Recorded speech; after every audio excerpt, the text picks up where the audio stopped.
Hello viewers, நீ நம்ம பார்க்க போறது ஒன் பீஸ் எபிசோட் 948 பார்ட் 1.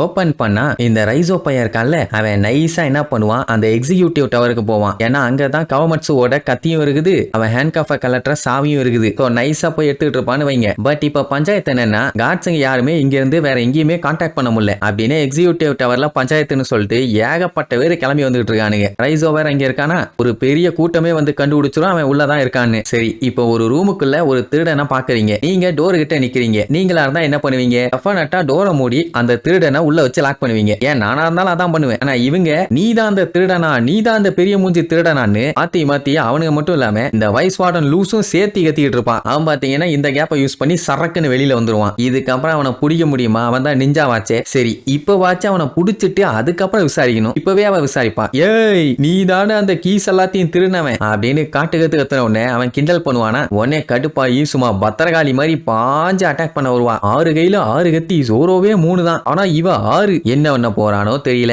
அதே நேரம் இங்க கட்டி போட்டிருக்க கவமட்சுவை அட்டாக் பண்ண இத்தனை பேரு, அதுவும் கையில கத்தியும் வச்சிருக்கானுங்க. போனமா போட்டமா பொலந்தமா வந்தமான் இருக்கணும். அதை விட்டுட்டு டேய் நீ லெஜெண்டரி சாமுராய் தானே, ஆனா கையில விளங்க மாட்டினதுக்கு அப்புறம் நீ வெறும் குழந்தை, அதனால உன்னை போட்டு தள்ள போறோன்னு பில்டப் பண்ணுவான். ஒரு சில பேரு கொஞ்சம் உசாராதான் இருப்பானுங்க. பின்ன மீன் முள்ள வச்சே இந்த அடி அடிக்கிறான்னா, ஏதாச்சும் மறைச்சு வச்சு பக்கத்துல போகும்போது போட்டான்னா, அதனால கேர்ஃபுல்லா தான் இருக்கணும்னு அவன் என்னதான் பண்றான்னு வெயிட் பண்ணுவானுங்க. அவன் எதுவுமே பண்ணல என்னவனே தெரிஞ்சு போச்சு, மீன் முள்ள எல்லாம் தீந்து போச்சுன்னு. சோ இந்த கேப்ல அவனை பொலந்துடலான்னு சொல்லிட்டு வேகமா அட்டாக் பண்ண போவானுங்க. அதே நேரம் இங்க ரைசோவை அந்த சாலிட்டயர்ங்கிறவ பயங்கரமா அட்டாக் பண்ணுவான். எதுலயுமே சிக்க மாட்டான். இப்ப மேட்டர் என்னன்னா, அவ 6 ஸ்வாட் வச்சிருக்கான். இவன் 5ல தப்பிச்சாலும் 6வது ஒண்ணுல மாற்றுறதுக்கு நிறைய வாய்ப்பு இருக்குது. அதனாலதான் ஷேடோ க்ளோன் ஜுட்ஸோ யூஸ் பண்ணுவான். இதுல உண்மை யாருன்னு கண்டுபிடிக்கிறதுக்குள்ளேயே அவளுக்கு டங்குவா இருந்துரும். இப்ப என்ன பண்ணுவேன், இப்ப என்ன பண்ணுவேன்பா, எத்தனை பேர் வந்தா எனக்கு என்ன, எல்லாத்தையுமே நான் வெட்டி வீசிறேன்னு சொல்லிட்டு வெறி கொண்டு வளைச்சு வளைச்சு அட்டாக் பண்ணுவான். இங்க மீன் முள்ளு தீந்து போச்சுன்னு கவர்மெண்ட்ஸ் அட்டாக் பண்ண போன ஒரு 3 பேர்த்துக்கு கழுத்துல ஒண்ணு, கண்ணுல ஒண்ணு, நெஞ்சில ஒண்ணுன்னு வச்சு அடிச்சு விடுவான். விழுந்து கதறிட்டு இருப்பானுங்க. என்ன எத்தனை ஃபிஷ் போன்ஸை சேர்த்து வச்சிருக்கான்னு தெரியல. 13 வருஷம்ல டெஃபினட்டா நிறைய வச்சிருப்பான். இங்க சாலிட்டயர் பாத்தீங்கன்னா அப்படியே மின்னல் மாதிரி சுத்திட்டு வருவாளா. இவன் ஷேடோ க்ளோன்ஸை மட்டும் யூஸ் பண்ணாம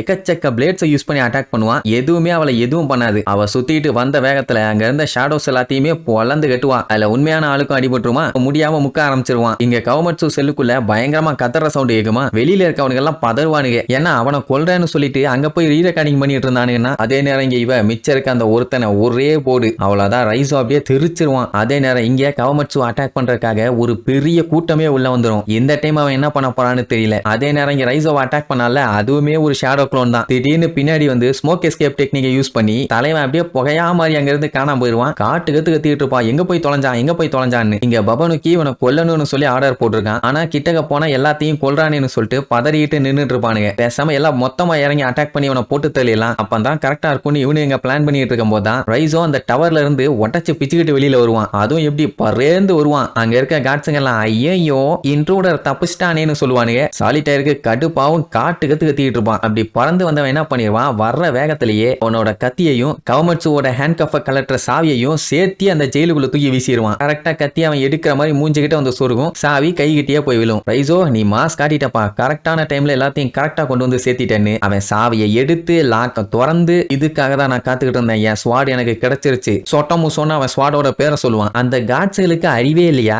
சாவியும் கத்தியும் உள்ள வர்ற வரைக்கும் வெயிட் பண்ணி பார்த்துட்டு அவன் கலெக்டர் வரைக்கும் வேடிக்கை பார்த்துட்டு இப்ப அவன் பேசிட்டு இருக்கான், அதையும் கேட்டுட்டு இருக்கானுங்கன்னா இவனுக்கு செருப்படி வாங்க வேண்டிய ஆள்கள் தானே. அவன் போஸ் எல்லாம் கொடுத்து கண்ணுகளா சும்மா பிடிக்குமா இப்ப காட்டுறேன்னு சொல்லிட்டு இருப்பான். இதெல்லாம் தெரியாத ஒக்கிக்கும் என்ன பண்ணுவான், கவமட்சுவை எப்படியாச்சும் காப்பாத்தி ஆகணும்னு வேகமா வருவான். ஆனா அதுக்குள்ள அவன் உள்ள என்ன பண்ணுவான், டாகுரா யுவோங்கிற ஒரு ஹாக்கி பவரை யூஸ் பண்ணி சும்மா எல்லாத்தையும் அடிச்சு பறக்க விடுவான். ஃப்ளைங்ல போவானுங்க. லூஃபி இதைத்தான் கத்துக்கணும்னு நாங்க அவ்வளவு முக்கிட்டு இருக்கான். ஆனா அதை இவன் அசால்ட்டா பண்ணிட்டு இருக்கான். இப்படி செல்லுக்குள்ள இருந்து ஆளுக பறக்கிறத பார்த்தோன்னே எல்லாத்துக்கும் ஷாக் ஆயிரும். ரைசோக்கெல்லாம் சம ஆச்சரியம். ஏன்னா இத்தனை வருஷமா அவனை அடைச்சு போட்டுமே அவன் இன்னுமே பயங்கர ஸ்ட்ராங்கா தான் இருக்கான். பாத்தீங்கல்ல எப்படி ஸ்கைல பறந்துகிட்டு இருக்கானுங்கன்னு. இந்த டெக்னிக்கை யூஸ் பண்ணி அடிக்கிற ஆள் அவன் மட்டும்தான். சோ ஒக்கிக்குமே சந்தோஷம். இனி அவனை காலி பண்ண இன்னொரு கூட்டம் வரும். அப்பதான் அவன் கத்துக்கிட்ட மொத்த விதையை இறக்குவான். கத்தி அப்படியே வளைச்சு வளைச்சு காமிச்சு மக்கள் இதை கப்பா ஸ்டைல்னு சொல்லுவாங்க. இப்ப பாருங்கடான்னு சொல்லி ரிவர் ஆஃப் ரீடிஸ்ட்ரிபியூஷன் பாஞ்சு வந்து இடித்தல் சுத்தல் அவ்வளவுதான். அவனுக்கு எல்லாருமே கத்தல், கூடவே பறந்தல், அப்புறம் கீழே விழுந்து செதறுதல். அவன் அடிச்சதுல எல்லாம் மேல போய் கீழே மழை பெய்யற மாதிரி விழுந்துட்டு இருப்பானுங்க. அதுக்கப்புறம் தான் வெளியில வந்து மூதேவி அவன் மூஞ்சியே முழுசா காட்டுவான். அப்ப அவன் சாப்பிட்ட ஃபிஷ்ஷை பத்தி சொல்லுவான். அது ஒன்னும் அவ்வளவு டெலிஷியஸாலாம் இருக்காது. டேஸ்ட் ரொம்ப ரொம்ப ரொம்ப ரொம்ப ரொம்ப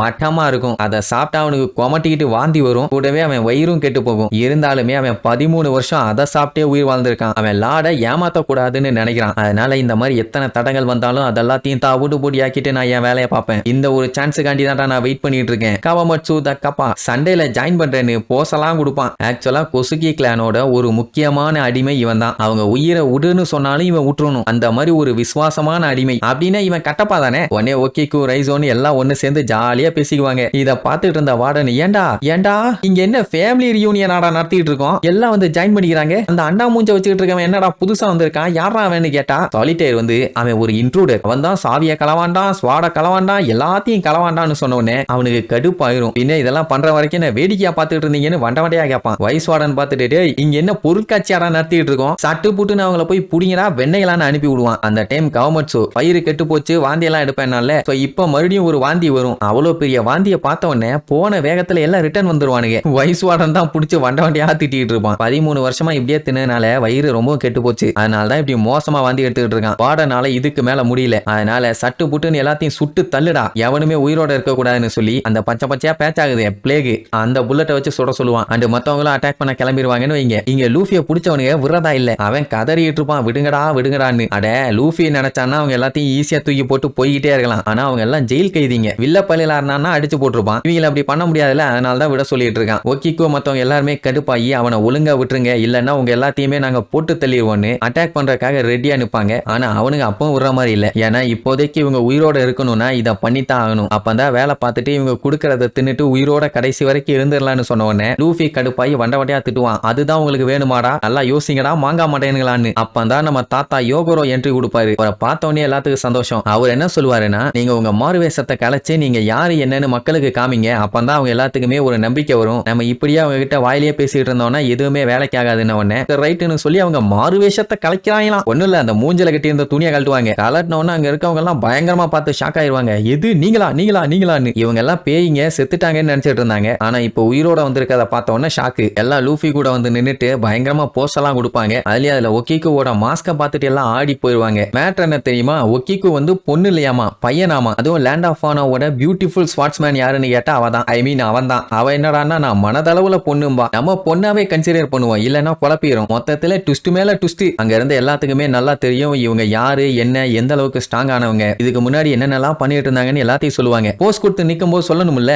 ஆனா லூஃபி போஸ் கொடுக்கும் போது இவன் யாரு புதுசா இடையில வந்திருக்கான், சரி மொத்தத்துல எல்லாம் ஸ்ட்ராங்கான ஆளுங்க அப்படின்ட்டு ரொம்ப சந்தோஷப்படுவாங்களா. சாப்பருக்கு தான் ரொம்ப கஷ்டமா போயிடும். ஏன்னா அவனை எவனுமே மதிக்கவே இல்லையே. 20 வருஷத்துக்கு முன்னாடி இறந்துட்டாங்கன்னு நினைச்சவங்க இப்ப உயிரோட இருக்காங்க. சோ நாங்க என்ன ஆனாலும் சரி உங்க எல்லாத்தையும் காப்பாத்துவோம், எங்க மேல நம்பிக்கை வைங்க அப்படின்ட்டு இவனுங்க பில்டப் பண்றத பார்த்தவன தான் வார்டனுக்கே புரிய வருது. இந்த விஷயத்தை தான் ஒரோச்சி கதையா எல்லாத்திட்டையும் சொல்லிட்டு இருந்தா யாருமே மதிக்கல, கண்டுகளை அவமானப்படுத்தினாங்க. ஓப்பனா பண்ண முடியாது, ஆனா எல்லாருமே உள்ளுக்குள்ள அப்படிதானே பேசிட்டு இருந்தாங்க. அதனால வார்டன் என்ன பண்ணிட்டான், எப்படியாச்சும் இந்த மேட்டரை கைடோ கிட்ட சொல்லியே ஆகணும். சோ அதுக்கான வேலையை பார்ப்போம்ட்டு கிளம்புவான். ஆமா இந்த பாஸ் நெயில அங்க பிளாக் பண்ணி வச்சிருக்கிறது நம்ம கரிபு. அங்க ஏன் சாலிட்டர் போய் செக் பண்ணாம இருக்கா, லூசாவே அங்கதான் இருப்பான், அந்த இடத்த பத்திரமா பாத்துக்கிறதா அவன் வேலையே. என்ன போங்க. சரி இப்ப இந்த மேட்டர் எதுவும் வெளியில போகாம இருக்க அந்த வார்டனையும் சரி இங்க இருக்க காட்ஸ்களையும் சரி தடுத்தே ஆகணும்னு சொல்லி எல்லாம் சண்டைக்கு பயங்கரமா ரெடி ஆவாங்க. இதுக்கப்புறம் அவங்க எல்லாத்தையுமே காலி பண்ணிட்டு நம்மளுக்கு எஸ்கேப் ஆயிட்டாங்களா இல்ல கைடோக்கு இன்ஃபர்மேஷன் போய் பெரிய பிரச்சனையா கிளம்புதான்னு அடுத்தடுத்த எபிசோட்ல பார்க்கலாம். டாடா.